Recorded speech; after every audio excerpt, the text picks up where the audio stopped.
Behind the sacrifices of the armed forces of the Philippines and behind the battles that they greatly fought in are the military bases that witness their courageous practices under the scorching heat and thunderstorms.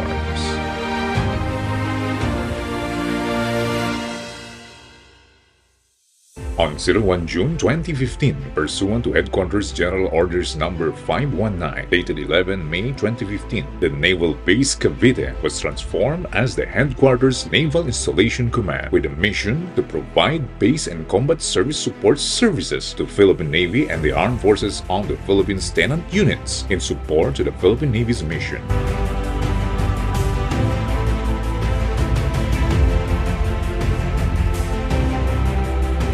In June 2015, Brigadier General Aaron T. Fatalvero, Armed Forces of the Philippines, assumed as the NIC's first commander. During his stint, the administrative control of Naval Base Camilo Cias, Naval Station Julhasan Arasain, and Naval Station Ernesto Ogbinar, inclusive of detachment in Basco Batanes, Casiguran Aurora, Punuan Bolinao, and Sual Pangasinan, is integrated to Naval Installation Command. Also, the PN Real Estate Management Office is transferred to NIC as one of its directorates for real estate management, and the Office of Directorate for Staff for Facilities and Public Works was activated. In November 2016, Commodore John Day S. Francisco, Armed Forces of the Philippines, assumed as the NIC's second commander. During his stint, the Bonifacio Naval Station is placed under the supervision of NIC. Subsequently, the following naval bases and stations were placed under the administrative control of NIC: Naval Base Rafael Ramos, Naval Station Apolinario Halandoon, Naval Station Carlito Cunanan, Naval Station Narciso del Rosario, Naval Station Emilio Liwanag, Naval Station Felix Apolinario.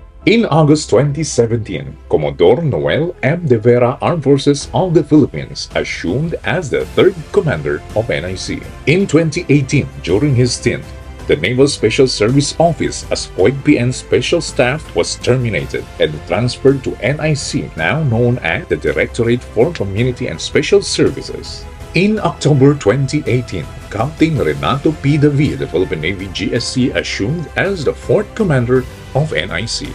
In 2019, during his stint, the administrative control of Naval Station Lebihildo Ganchuki is transferred from NATDC to NIC.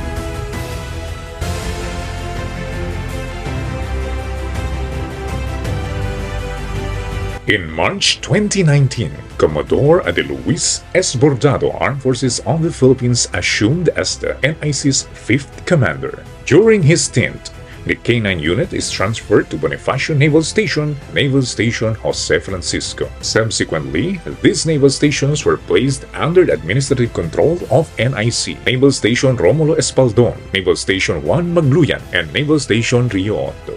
In July 2019, Commodore Nicholas A. Dries, Armed Forces of the Philippines, assumed as the NIC's sixth commander. During his stint was successful blessing of newly acquired e-tracks, outtaking of newly hired civilian human resources, replanting programs at vicinity of Naval Base Cavite.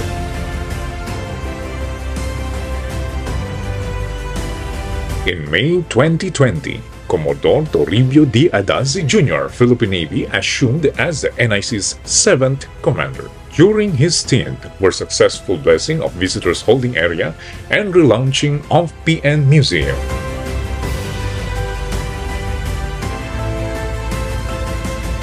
NIC also successfully acquired new vehicles such as 2 buses, 3 minibuses, 1 utility van, and several motorcycles.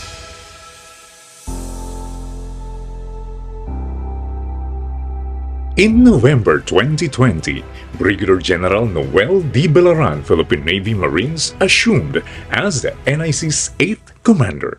During his stint, another significant milestones for NIC are groundbreaking of CNH construction,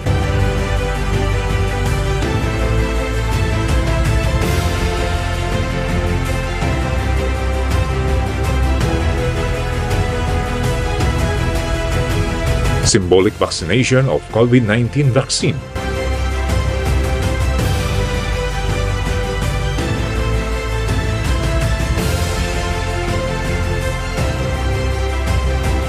provisional activation of NOB Subic.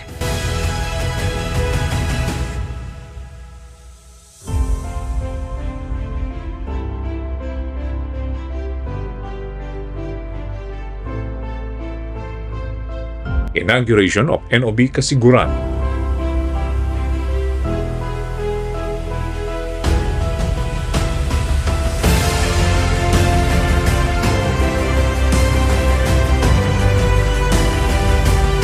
Initiated a community pantry during pandemic. On February 5, 2021, NIC was granted its first Bronze Award through regular cascading, a lecture on sale plan requirements, and regular sale plan reviews. In February 2023, Commodore Alphonse Pin P. Tumanda Jr. Philippine Navy assumed as the 9th Commander of NIC. During his stint, the Installation Command Training Group, the Education and Training Unit of NIC, was activated to cater the career specialization and provide quality training to NIC-administered ratings such as automotive mechanic and certified drivers and musician.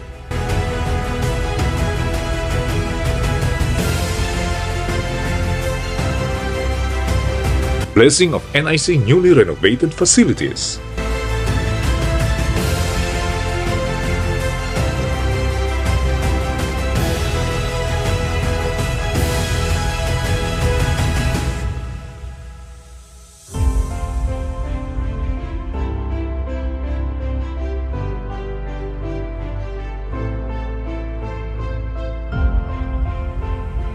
Integration of Philippine Navy Golf Course to NIF National Capital Region.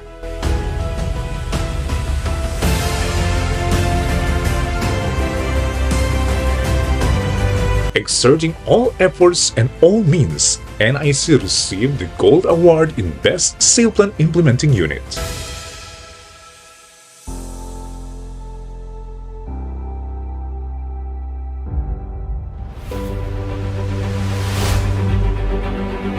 And in February 2024, Commodore Carlos Antonio V. Sabare, Philippine Navy, assumed as the NIC 10th and current commander.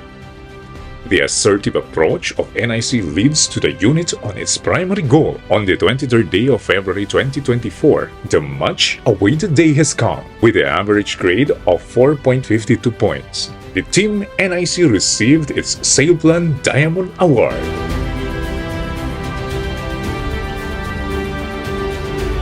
These awards serve as evidence of the command's devotion to a strategic direction and its support for the initiatives and projects.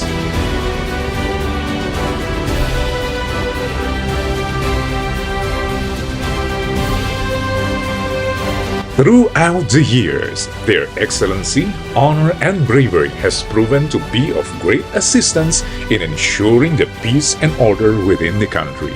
The NIC successfully operates 9 naval installations and facilities, including the newly established Installation Command Training Group, NIF Cavite,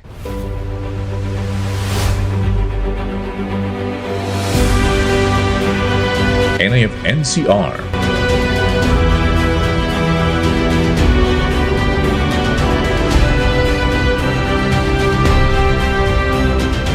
NIF Northern Luzon, NIF Southern Luzon,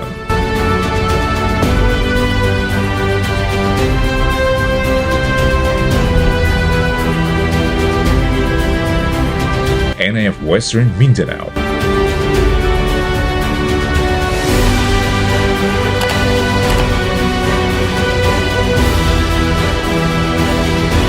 NIF Eastern Mindanao,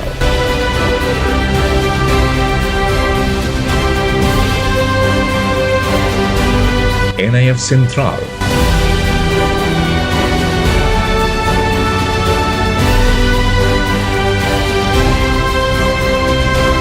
NIF West,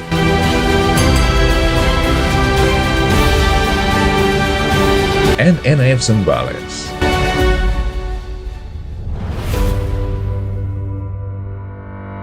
The Naval Installation Command has proven their commitment in providing quality services through the 8 directories that manages the core competencies and supervises the available services among bases and stations. Directorate for Community and Special Services.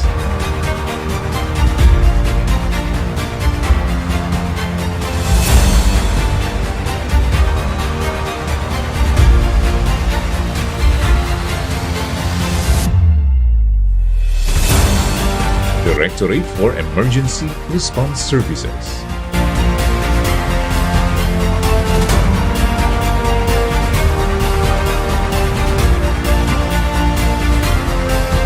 Directorate for Facilities and Public Works.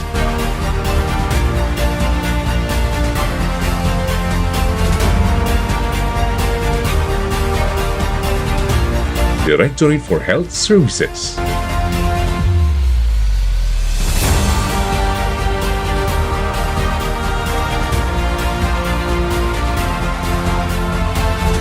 Directorate for Transport Services.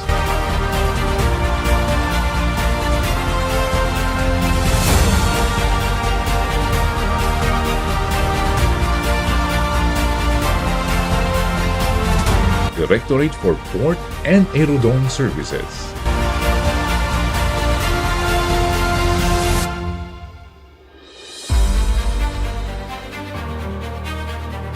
Directorate for Security, Escort, and Ceremonies.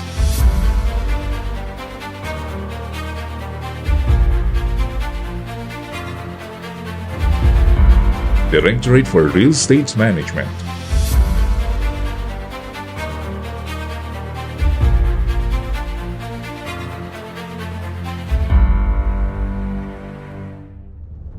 The activation of Naval Installation Command in 2015 paved the way for the transformation of the bases and for them to prove their dedication and passion in serving the mass through providing base support requirements to the Philippine Navy and standardizing base administration and management. With its growing community from a manning requirements of only 173 personnel, Team NIC is now composed of 2,299 personnel. It has been almost a decade since its transformation, and it continued to striving to provide quality services when it comes to base and combat service support services to the Philippine Navy and Armed Forces of the Philippines tenant units in support to the Philippine Navy mission.